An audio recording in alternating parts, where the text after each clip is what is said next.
ओम शांति।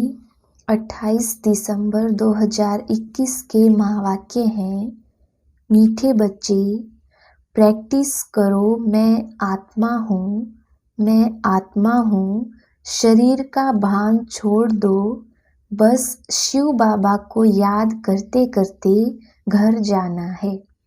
प्रश्न, शिव बाबा को किन बच्चों पर बहुत बहुत तरस पड़ता है? उत्तर, जो बच्चे अपना वैल्यूबल समय व्यर्थ गंवा देते हैं, बाप का बनकर बाप की सर्विस नहीं करते, उन पर बाप को बहुत बहुत तरस पड़ता है। बाबा कहते, मेरे बच्चे बने हो तो फर्स्ट ग्रेड बनकर दिखाओ, ज्ञान रतन जो मिलते हैं उनका दान करो। गीत तकदीर जगाकर आई हूँ। ओम शांति। जैसे बाबा ज्ञान का सागर है, बच्चों को भी सृष्टि के आदि मध्य अंत का ज्ञान समझाते रहते हैं और चित्रों के ऊपर भी अच्छी तरह समझाते रहते हैं। बाबा का सीढ़ी के चित्र पर सारी रात विचार चल रहा था, क्योंकि यह है सबसे अच्छे ते अच्छा चित्र समझाने का और है भी भारतवासियों के लिए।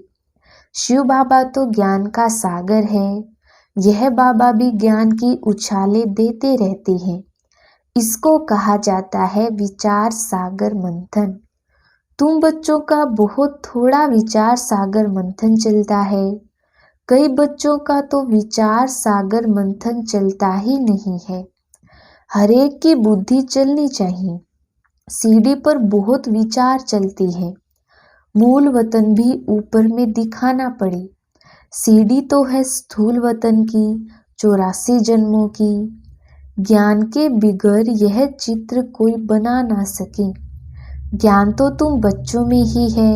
सीढ़ी बनाते भी विचार सागर मंथन चलते रहना चाहिए। यह बड़ी अच्छी चीज है। ऊपर में मूल वतन भी जरूर चाहिए। समझाया जाता है, आत्माएं मूल वतन में स्टार मिसल रहती है।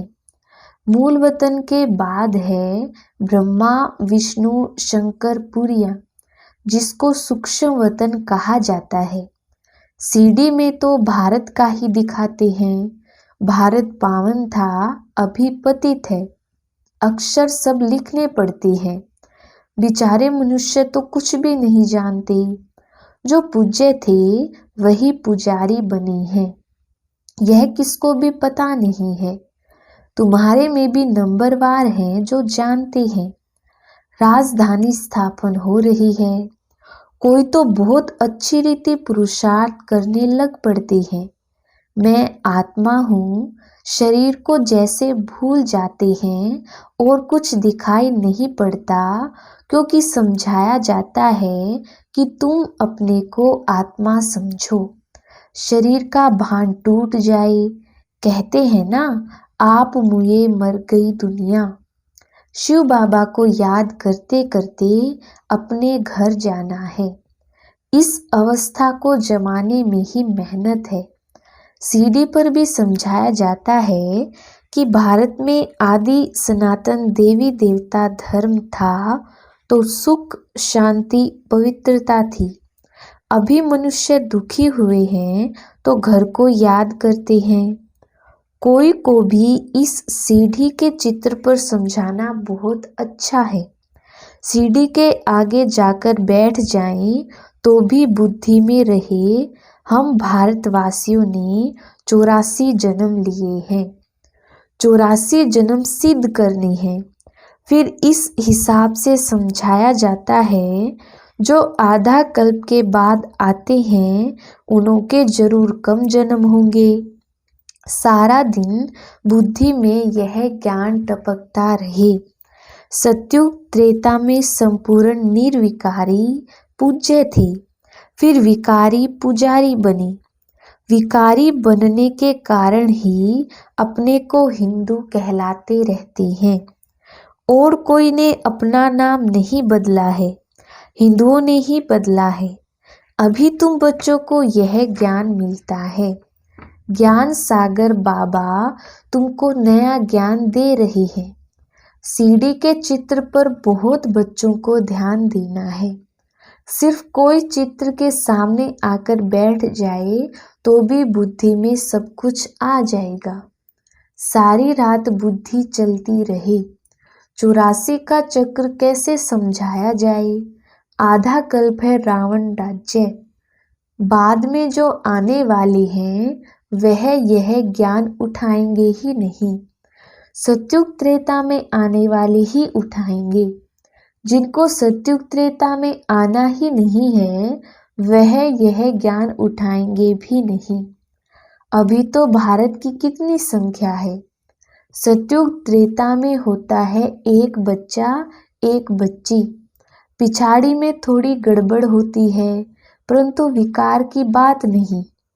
रावण राज्य होता ही है द्वापर में, परंतु त्रेता में 2 कला कम हो जाने से कुछ ना कुछ प्योरिटी कम हो जाती है। रावण राज्य और राम राज्य को भी कोई समझते नहीं है। राजाई पद पाने वाले अच्छा पढ़ेंगे, शौक चाहिए कोई का कल्याण करने का, परंतु तकदीर में नहीं है तो तदबीर ही नहीं करते हैं। धारणा करते जाएं तो सर्विस पर भी बाबा भेज दे। जिनको सर्विस का शौक है वह तो दिन रात सर्विस करते हैं। सीढ़ी के राज को कोई समझ जाए तो खुशी का पारा चढ़ जाए। बाबा ज्ञान का सागर है, हम बच्चे नदियां हैं तो वह शो दिखाना है। दिन प्रतिदिन वृद्धि होती जाएगी। राजाई तो स्थापन होनी ही है। सीडी में भी दिखाया है सत्युग श्रेष्ठाचारी पावन भारत, वही अब पतित भ्रष्टाचारी दुर्गति को पाया हुआ भारत है। सब दुर्गति को पाए हुए हैं तब तो बाबा आकर सद्गति करते हैं। इसमें भल कोई आत्मा अच्छी व बुरी भी होती है। रिलीजियस आदमी इतना पाप कर्म नहीं करते हैं। वैश्याएं आदि बहुत पाप कर्म करती हैं। यह है वैशाल्य। सत्युग है शिवालय। उनकी स्थापना शिव बाबा करते हैं। उनको कृष्णपुरी भी कहते हैं अर्थात कृष्णालय कहें, परंतु स्थापना तो शिव बाबा करते हैं ना। यह सीढ़ी का चित्र भी जरूरी है। इस पर तो बहुत ध्यान देना चाहिए। सीढ़ी को देखने से सारा 84 का चक्र बुद्धि में आ जाता है, परंतु अंदर बड़ा शुद्ध होना चाहिए। शिव बाबा से योग हो तब नशा चढ़े और पद भी पा सकें। ऐसे नहीं कहना चाहिए कि जो मिलेगा तकदीर में जो होगा। सर्विस का शौक रखना चाहिए। शरीर पर तो भरोसा नहीं है। आगे चलकर क्लेमिटीज भी जोर से आती रहेंगी, फिर खाली हाथ जाएंगे। अर्थक्वेक में लाखों मनुष्य मर पड़ते हैं तो डर रहना चाहिए। योग की यात्रा से हम सतो प्रधान बन जाएं, फिर औरों को भी बनाना है। धन दिए धन ना घुटे, मेहनत करनी है। बाप तो समझाते रहते हैं तुमको 21 जन्मों के लिए अपने पांव पर खड़ा रहना है, इसलिए अच्छी रीति पुरुषार्थ करते रहो। पुरुषार्थ का समय ही अभी है। दुनिया में किसको पता नहीं है कि 21 जन्मों के लिए राजाई कैसे मिलती है। तुम इस सीढ़ी पर बहुत अच्छी रीति समझा सकेंगे। 84 जन्म कैसे हैं? ऊपर में लिखा हुआ भी है, शिव भगवानुवाच, निराकार पतित पावन ज्ञान का सागर समझा रहे हैं। जिनको समझाते हैं वह फिर औरों को भी समझाएंगे कि बच्चे तुमको अब कारून का खजाना मिलता है तो वह लेना चाहिए, ऊंच पद पाना चाहिए। यह है प्रवृत्ति मार्ग का ज्ञान। एक ही घर से एक भांति ज्ञान में है, दूसरा नहीं है। खिटखिट तो होगी ही। यह सैपलिंग लग रहा है। हम पूज्य से पुजारी कैसे बने? यह राज बड़ा समझने का है। जो सबसे जास्ती पूज्य पावन बनते हैं वही सबसे जास्ती पतित बनते हैं। इनके बहुत जन्मों के अंत में ही प्रवेश किया है। सब पतित है ना। बाप भी समझाते हैं तो दादा भी समझाते हैं तो दादियाँ भी समझाती हैं। बहन भाइयों का धंधा ही यह है। गृहस्थ व्यवहार में रहते कमल फूल समान रहे तो तुमसे भी तीखे जा सकते हैं। जो कांटों के जंगल में रहते सर्विस करते हैं उनको फल जास्ती मिलता है। गृहस्थ व्यवहार में रहते सर्विस बहुत अच्छी करते हैं, उनको सर्विस में बड़ा मजा आएगा। शिव बाबा भी मदद तो करेंगे ना। कहेंगे अच्छा सर्विस छोड़कर फलानी जगह जाओ। जैसे देखो निमंत्रण मिलते हैं प्रोजेक्टर शो के लिए। 4-5 मुख्य चित्र भी ले जाओ, वहाँ सर्विस करके आओ। सर्विस के जो शौकीन होंगे कहेंगे हम जाकर समझाते हैं। वहाँ सेंटर भी खुल सकता है, निमंत्रण तो बहुत मिल सकती है। सर्विस वृद्धि को पाती रहेगी। बाप गायन तो करेंगे ना। यह बच्चा बहुत अच्छी सर्विस करने वाला है। कोई तो सर्विस से 3 कोस दूर भागते हैं। सर्विस का शौक रखने से मदद भी मिलती है। जितना बाप की सर्विस करेंगे उतना ताकत मिलेगी, आयु भी बढ़ेगी, खुशी का पारा चढ़ेगा, नामी ग्रामी भी होंगे अपने कुल में। पुरुषार्थ से इतना ऊंच बन सकते हो तो इतना पुरुषार्थ करना चाहिए। चलन से ही मालूम पड़ जाता है किसको सर्विस का शौक है। रात दिन अपनी कमाई का चिंतन रखना पड़े। बहुत भारी कमाई है। बाबा को भी कब कब ख्याल आता है जाकर बच्चों को रिफ्रेश करें, बहुत खुशी होगी। बच्चों को तो सर्विसेबल बच्चे ही याद पड़ते हैं। अमृत वेले विचार सागर मंथन का डांस अच्छा चलता है। जिसका जो धंधा उसी में लगे रहते हैं। सवेरे में विचार सागर मंथन चलता है। बच्चों को भी पहले तो मुरली अच्छी रीति धारण करनी पड़े, रिवाइज करें, तब फिर आकर मुरली चलाएं। आगे बाबा रात को 2 बजे उठकर लिखते थे, फिर सवेरे मम्मा मुरली पढ़कर फिर चलाती थी। भल मुरली हाथ में ना भी लेवें तो भी अच्छी चला सकते हैं। जिन जिन बच्चों को मुरली पढ़ने और उस पर चिंतन करने का शौक है वह सर्विस करते रहेंगे। मुरली पढ़ने से जाग पड़ेंगे। यह मुरली छपने का काम तो बहुत जोर से चलेगा। टेप का भी काम बहुत बढ़ जाएगा। मुरली विलायत तक भी जाएगी। कोई की बुद्धि में बैठ जाए तो एकदम नशा चढ़ जाएगा। उठते बैठते 84 का चक्र बुद्धि में फिरता रहेगा। कोई की बुद्धि में तो कुछ भी नहीं बैठता है, खुशी का पारा नहीं चढ़ता है। तुम्हारा तो सारा दिन धंधा ही यह रहना चाहिए। यह है ऊंचे ते ऊंचा धंधा। बाबा को व्यापारी भी कहा जाता है ना। यह अविनाशी ज्ञान रत्नों का व्यापार कोई विरला करे। सारा दिन बुद्धि में यही फिरता रहना चाहिए और खुशी में मस्त रहना चाहिए। यह खुशी है सारी अंदर की। आत्मा को खुशी होती है, ओहो हमको बाबा मिल गया है। बेहद के बाप ने 84 जन्मों की कहानी सुनाई है। बच्चे बाप का टीचर का शुक्रिया मानेंगे ना। स्टूडेंट टीचर द्वारा पास होते हैं तो फिर टीचर को सौगात भी भेज देते हैं।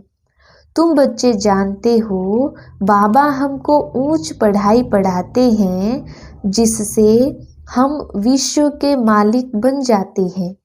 यह पढ़ाई है बहुत सहज, परंतु पूरा ध्यान नहीं देते हैं। फर्स्ट क्लास नॉलेज है। इनको समझने से कारून का खजाना मिलता है भविष्य में। कमाल है ना। हर एक बच्चा समझ सकता है हम किस ग्रेड में है। सारा मदार है सर्विस पर। बाबा तो कहेंगे थर्ड ग्रेड से निकल फर्स्ट ग्रेड में आ जाओ, तब कुछ पद पा सकेंगे। 21 जन्मों की रिजल्ट निकल जाती है। बाबा को तो तरस पड़ता है। व्यर्थ समय गवाते हैं। बाबा समझाते हैं ड्रामा प्लान अनुसार मुझे आना पड़ता है सद्गति देने के लिए। यह है ही दुर्गति की दुनिया। पूछो तुम दुर्गति में हो तो कहेंगे हमारे लिए तो यहाँ ही स्वर्ग है, हम तो स्वर्ग में बैठे हैं। यह बुद्धि में नहीं आता है कि स्वर्ग सत्युग को कहा जाता है।